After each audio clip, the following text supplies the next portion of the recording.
Welcome to the Short-Term Rental Playmaker Podcast, where we break down what it really takes to win in short-term rentals in today's market. From insider tips and emerging trends to real conversations with top playmakers in the space, this show gives you the tools, strategies, and mindset to build and scale a successful short-term rental business. Now, here's your host, Joe Roney.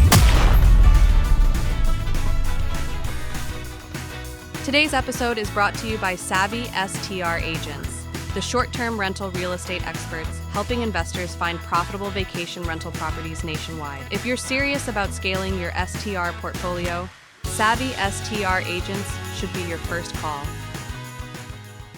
Hey guys, welcome to another episode of the Short-Term Rental Playmaker Podcast. I am super excited to have these Hospitable host authors, and this isn't their first time being authors in books. Ryan and Shae Duffy, welcome to the show. Thanks, Joe. Thanks. Appreciate it. Yeah, super excited to have you guys. Obviously, out of everybody in this book, I've had a relationship with you guys longer than anybody else in this book. I think when I first bought my short-term rental in 2022 and started co-hosting in the Branson market, immediately hooked up with you guys and, been to the short-term rental conference with you guys and hung out a little bit there. Been down to see some of your properties. So super excited to kind of hear how this book journey went for you doing this one together and what you guys have going on. So I'll let you guys kind of take it. Awesome. Thanks, Joe. Well, I'm Ryan Duffy. It's my wife, Shae Duffy. We own, we're partners now in Ozark Mountain Realty Group, Ozark Mountain Group Development, and then Ozark Mountain Vacation is our property management group that we started several years ago. And yeah, we've been getting more into the development and brokerage side of the space for a while, and we've always been business partners. Aside from being just a couple, so the Hospitable Host Couples Edition is kind of a great natural segue into us kind of explaining our journey together as a couple rather than just independently. Yeah.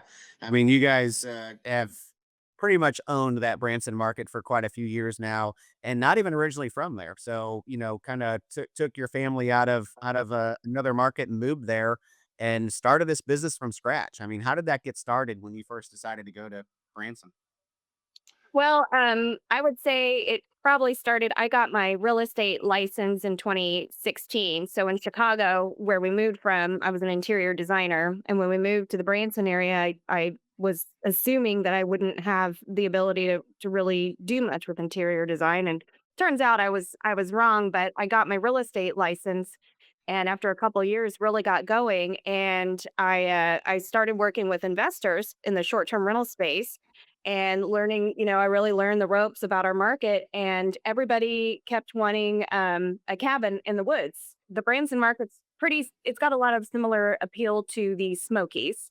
So the guest avatar is pretty similar.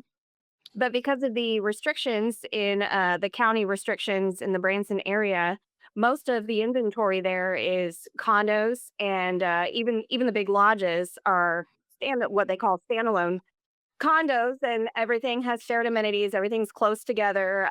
So we live just across the state line in Omaha, Arkansas, on a peninsula that goes into Table Rock Lake, which is a big draw for tourism in Branson. And it's only 25 minutes away. And we realize, there's no restrictions down here. And the house that we're living in would be a great vacation rental. And I actually had to convince Ryan, who's more of the risk taker between the two of us, it turns out, but he's a little more risk adverse at the time.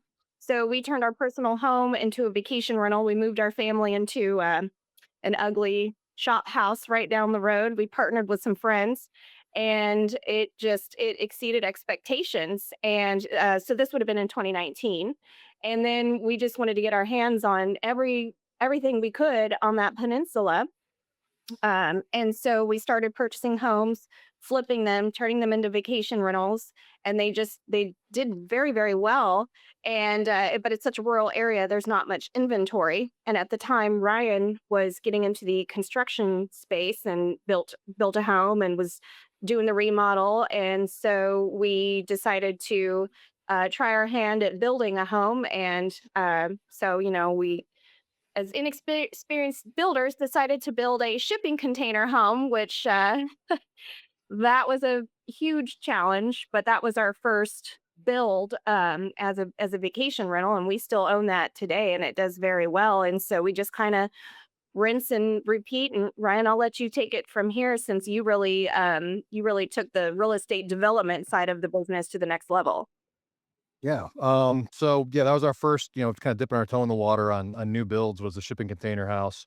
And to further complicate things, at the time we were doing that, we're also building our personal house, and then we were building a tiny house for Shay's parents to rent for their own portfolio. So rather than trying to build one conventional home for our first go around, we did three unconventional homes simultaneously, which was a terrible idea, but learned a lot of lessons. So we did the shipping container house, we did this tiny house. It was really just a garage conversion.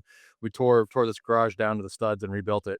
And then our personal house was ICF, insulated concrete forms, like I was kind of telling you earlier before the show started, Joe.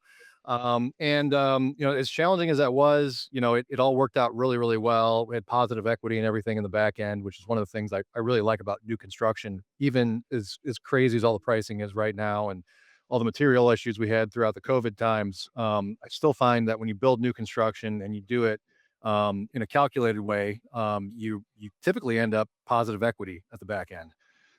So I really like that aspect. And then also kind of touching on what Shay said about inventory. This is a very rural area, and we essentially ran out of decent homes to flip.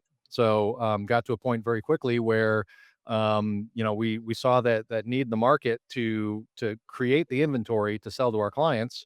And that segued into our first subdivision projects. So we partnered with a couple of other good friends. We purchased it was about 23 acres where Cricket Creek feeds into Table Rock Lake.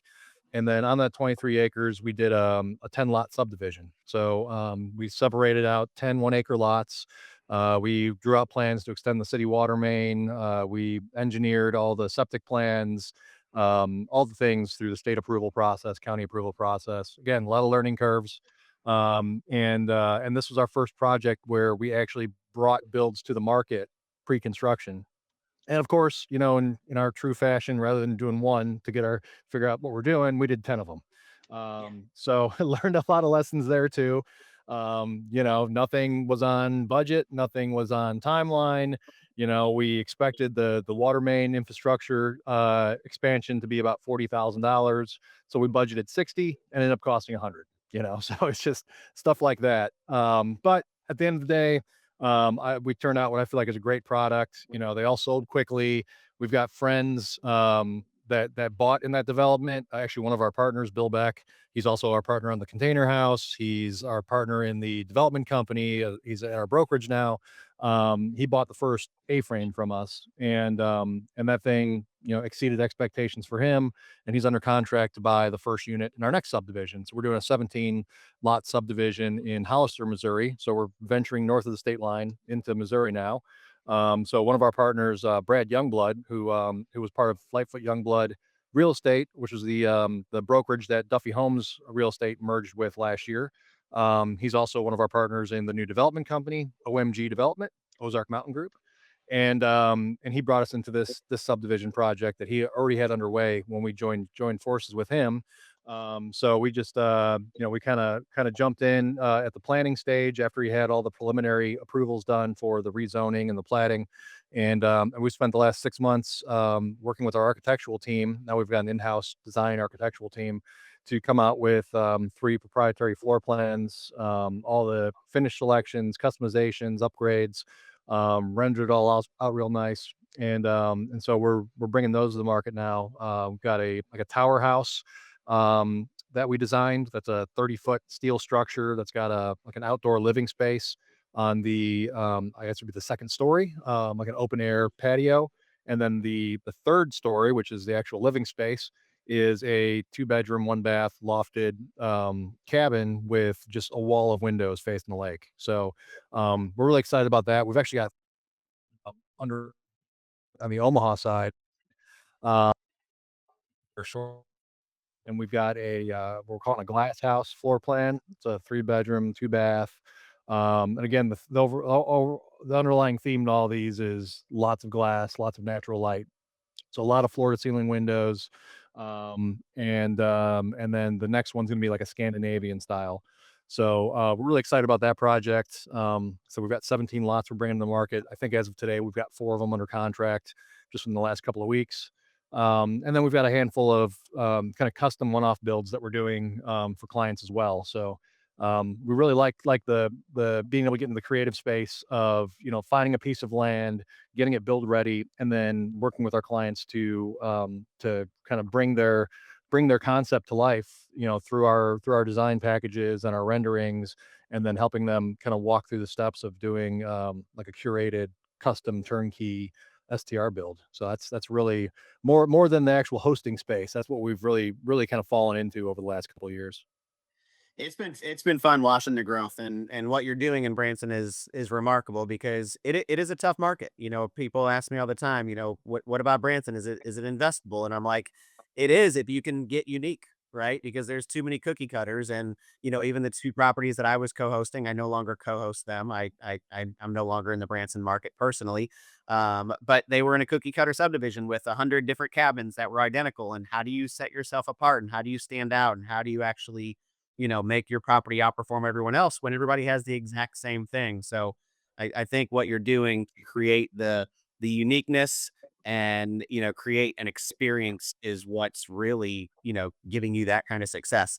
I got the pleasure to go into the container home when it was 3/4 of the way being done, and I was in awe. I haven't been there since you guys installed the container pool, but man, that it was an awesome build.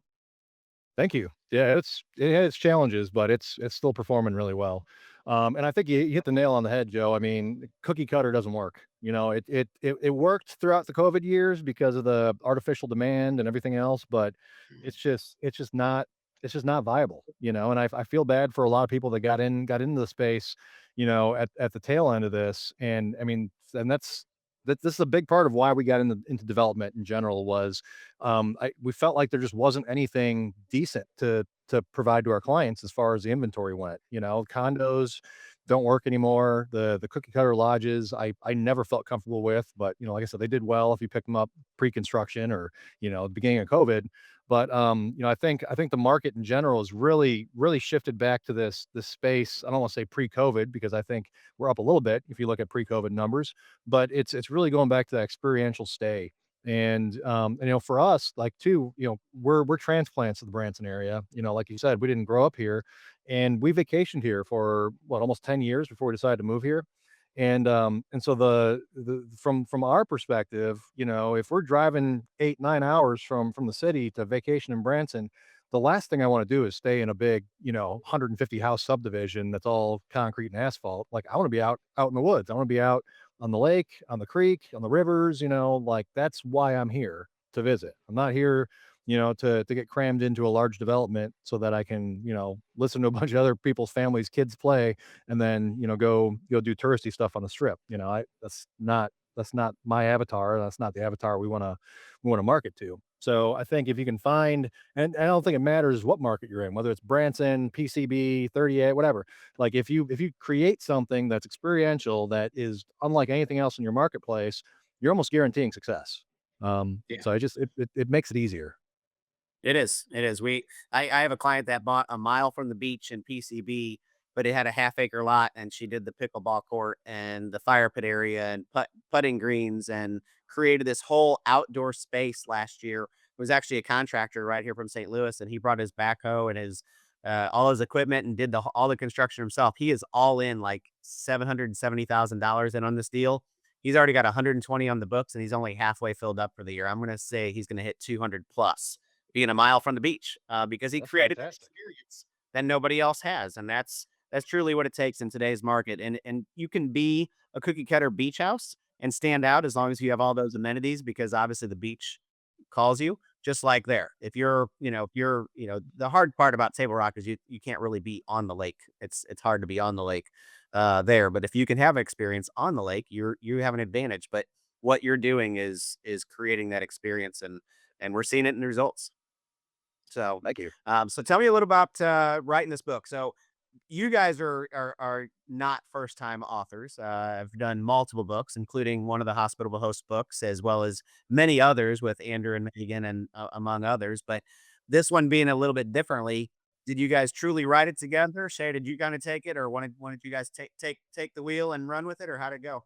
Well, so Ryan started the chapter, and then I would go in and I mean, I had to edit some things, no offense, Ryan. But and then I would go in and edit some things and kind of add my perspective, and then he would go in and tweak some of what I wrote. So I mean, we really did write it together. I mean, we weren't sitting next to each other in tandem, on the laptop, but we would just, as we got a chance or got a second, or, if a thought came up or we felt, inspired, or, just came up with something that we wanted to um, mention to people, we would just sit down and work on it in the Google, in the Google Doc. And I mean, we really did do this whole journey as a couple, and Ryan and I, our strengths and weaknesses really complement each other. And although I will say we both have a similar weakness, and that is being organized and spreadsheets, and we're both creative, risk-taking tornadoes, and not the analytical spreadsheet people. So that's why we've also partnered. We've got with Bill Beck. He's a spreadsheet guy, and then on the brokerage side of things, Tracy Lightfoot's a spreadsheet gal. So I mean, we've got the partners with each other as a couple, and just seeing the strengths, that we bring as a team. It kind of made us also feel compelled to enhance that with additional partners in everything we do, everything we've built, every company we own. It's all with the exception of maybe my, 'cause I'm a realtor still, so with the exception of that, but we um I don't know, there's strength in numbers. And it's really been interesting journey as a couple. It's not to say that we don't have our tension at times, and some of the decisions Ryan have made, I'm like, oh my gosh, we're gonna go bankrupt. And we end up being, thankfully, being okay. But it's just, it's I would say it's definitely strengthened our marriage, and we've both grown personally and spiritually. I mean, at least for us, we've got to have a lot of faith to go out on some of these, limbs that we go on. So, but anyway, getting back to the book, yeah, I mean, I don't know if you have anything you wanted to add, Ryan, but I feel like that was kind of our process. No, that's Yeah. perfect. Yeah, I think I think there's a lot of people out there that don't understand some of the sacrifices that people make. And you guys made a pretty big sacrifice when you jumped in and got your first short-term rental by moving your whole family into, something that definitely was way too small. But you saw the bigger picture, right? And you saw where you were taking this business. And just like me and many people in the space, we didn't come from boatloads of money and have millions of dollars in the bank to start these businesses. We had to start them from nothing.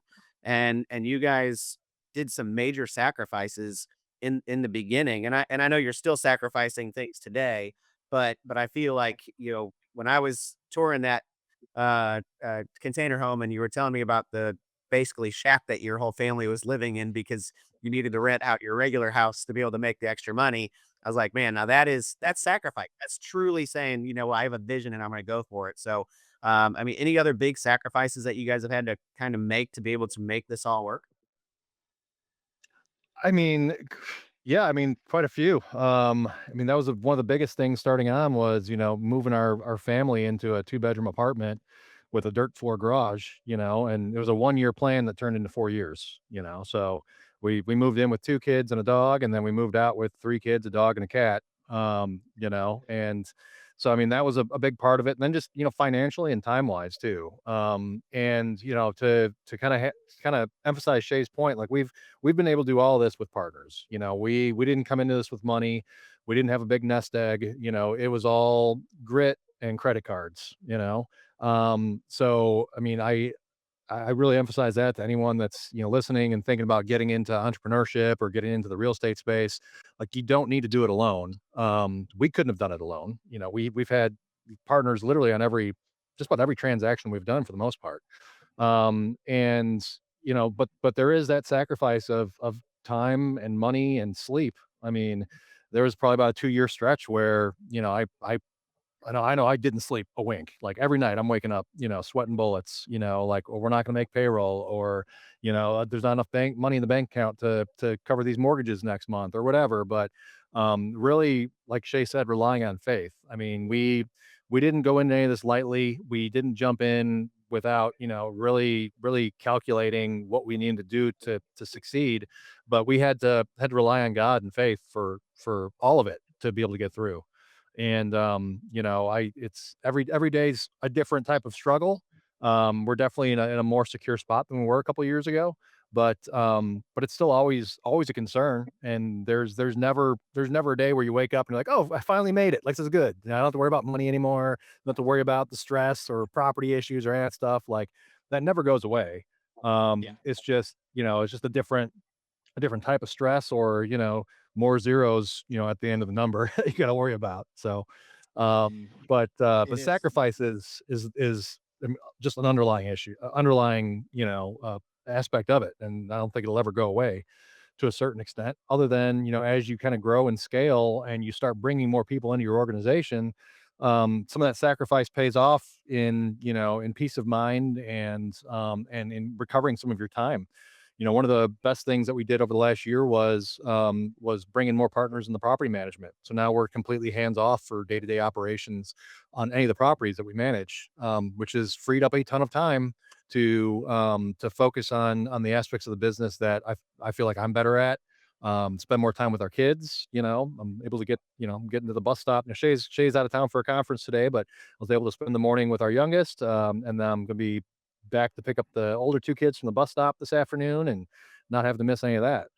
Still have to dial in and get caught up on paperwork at the end of the night, but at least I've got, some freedom that I wouldn't have had a couple of years ago.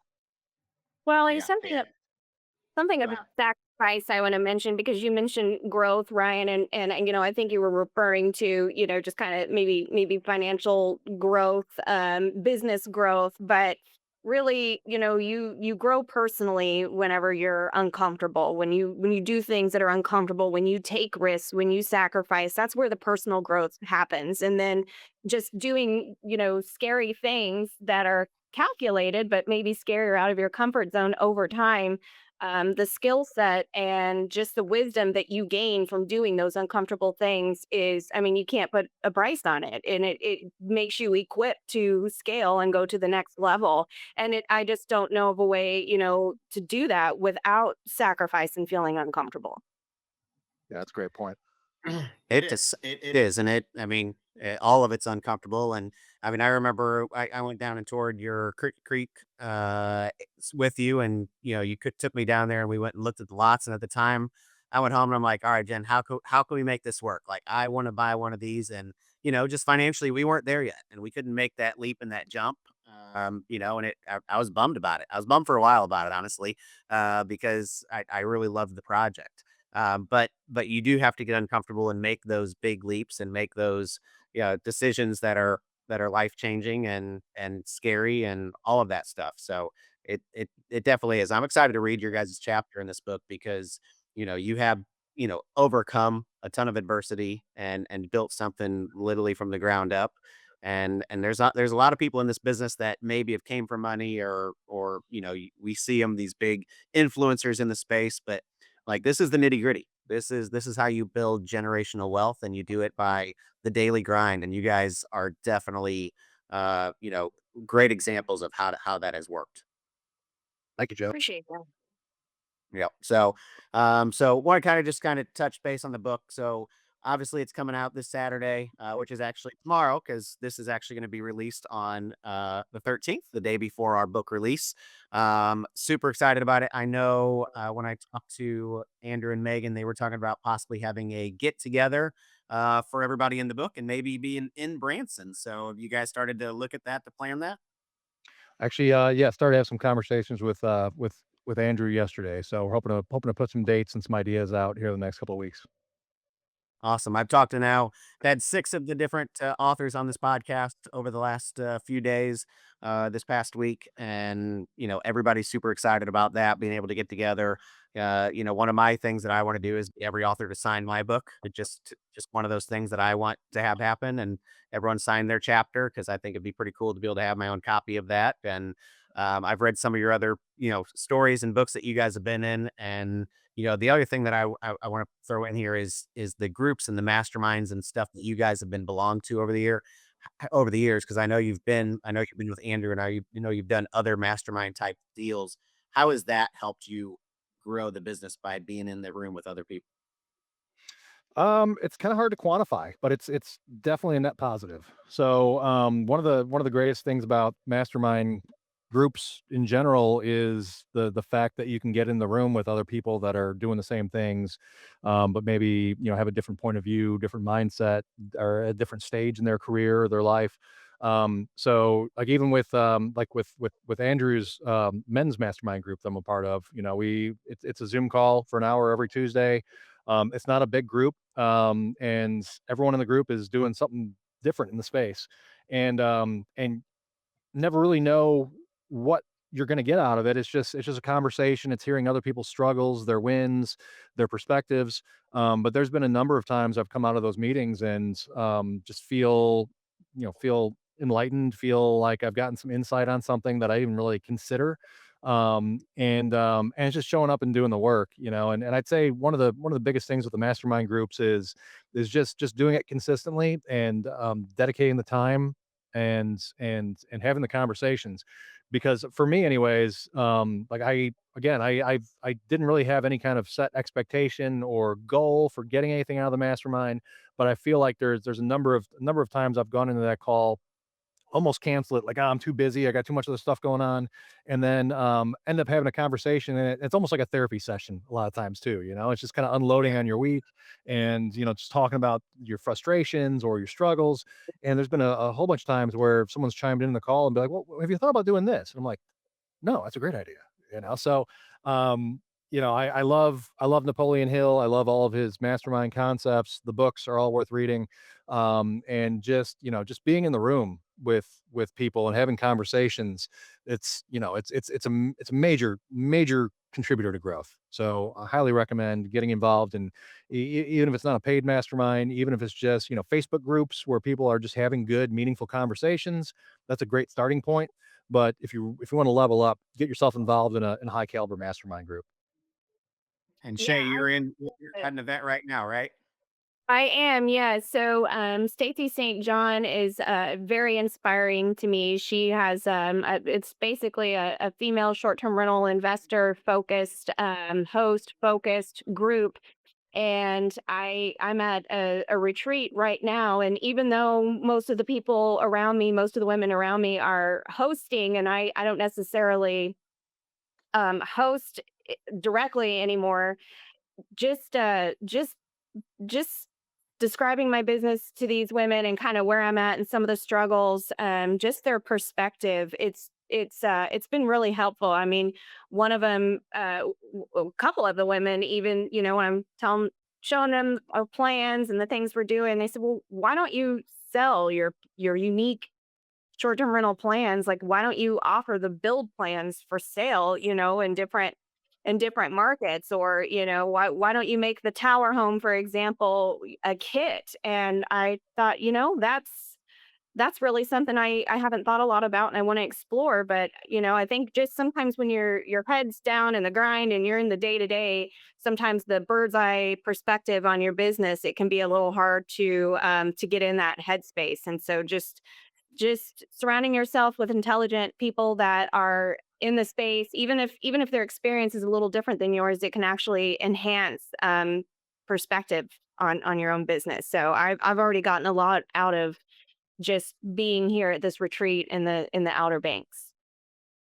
Yeah, I think that's probably one of the things that I love about the short-term rental industry over any other business that I've been involved in is everybody in this industry, for the most part, is so welcoming and helpful and wants to help each other succeed. There is no, "Ooh, I'm gonna sell more than you," or, "I gotta be better than this person." It truly isn't like that in this space. Obviously, we all have goals, we all have things that we wanna do, but even when I jumped into co-hosting in Branson, I called you guys up. I called Ryan up out of the blue, I think, and just had a conversation about the Branson market. And it might have been you, Shay. I don't remember. It was one of the two of you that I just called out of the blue, and I was like, "Hey, I'm going to be co-hosting.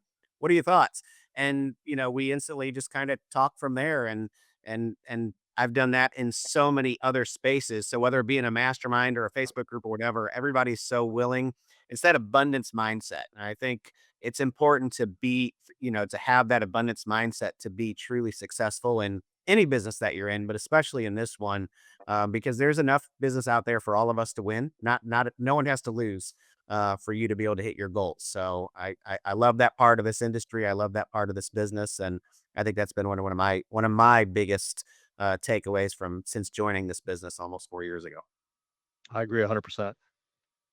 So, all right. Well, really, really appreciate you guys coming on the show to talk about your story a little bit.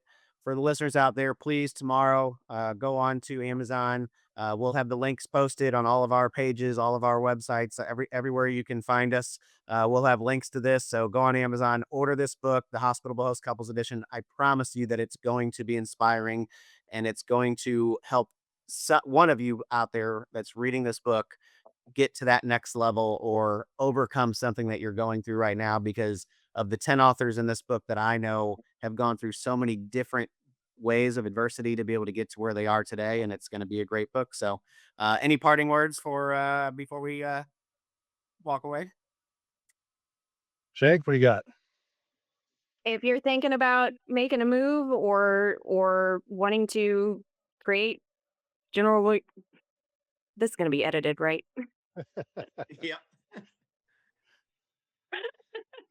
I That's mean, perfect. Run with it. just jump in. If you're on the fence and you're not sure, just maybe talk to someone that knows, but just jump in. I agree. Yeah. Sink or swim. That's that's my wife and I's motto. It's always been our motto in any business that we've done. And there is no option to sink. So it's swim faster or that, and you can't really sink. So sometimes you're treading water, sometimes you're swimming fast, but you got to take that leap. You got to take that risk to be able to get there. Yeah. Perfect. Awesome. Well, thank you guys so much for joining me. And thank you guys for listening to another episode of the Short-Term Rental Playmaker Podcast. We'll talk to you next week. Welcome to the Short-Term Rental Playmaker Podcast, where we break down what it really takes to win in short-term rentals in today's market. From insider tips and emerging trends to real conversations with top playmakers in the space, this show gives you the tools, strategies, and mindset to build and scale a successful short-term rental business. Now, here's your host, Joe Roney.